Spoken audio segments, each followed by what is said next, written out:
नमस्कार। कैसे हैं आप?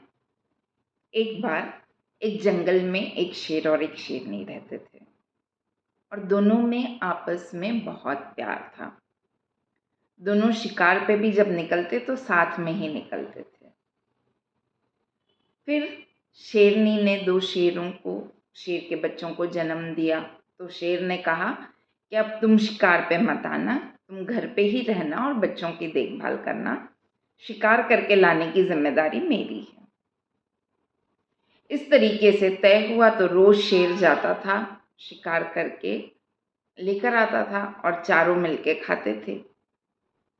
एक दिन बहुत घूमने के बाद भी शेर को कोई शिकार नहीं मिला और जब वो वापस आ रहा था तो उसे लोमड़ी का बच्चा दिखा।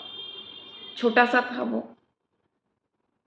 तो इतने छोटे बच्चे को देखकर शेर से उसका शिकार नहीं किया गया, लेकिन शेर ने सोचा कि ठीक है, मैं इसको लेकर जाता हूँ। मेरे बच्चों का और शेरनी का तो काम हो जाएगा थोड़ा इसमें से। तो वो शेर अपने लोमड़ी के बच्चे को लेकर शेरनी के पास चला गया।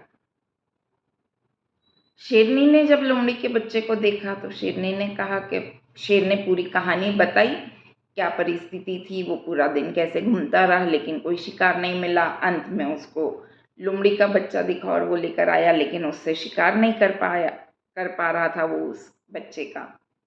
तो शेरनी ने कहा कि जब तुम इसका शिकार नहीं कर पा रहे तो मैं कैसे कर पाऊंगी, मैं भी इसका शिकार नहीं कर पाऊंगी और आज से इसे हम अपने बच्चे की तरह ही बड़ा करेंगे।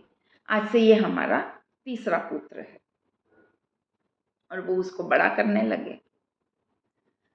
फिर वो थोड़े जब बड़े हो गए तो एक बार जब ये तीनों बच्चे निकले बाहर और जंगल में हाथी दिखा, तो शेर के दोनों बच्चे वो हाथी के पीछे पड़ गए।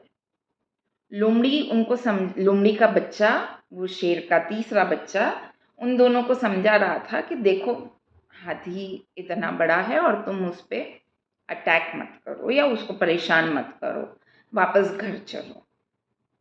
तो वो शेर के बच्चे ने कहा कि अच्छा, इतना बड़ा हाथी देख के तू डर गया।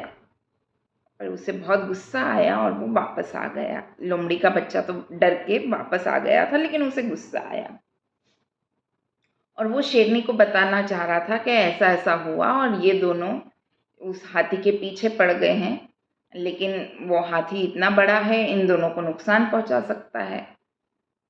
लेकिन वो बताए उससे पहले वो दोनों भाई वापस आ गए, शेर के दोनों पुत्र वापस आ गए और फिर उन्होंने शेरनी को बताया कि आज ऐसा ऐसा हुआ और ये डर के भाग के आ गया।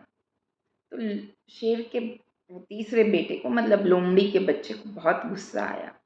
बोले, तुम क्या समझते हो कि मैं डरपोक हूँ? मैं तुम दोनों को अभी भी पछाड़ सकता हूँ, लेकिन मैं ऐसा करूँगा नहीं। फिर शेरनी की समझ में आ गई बात क्या है।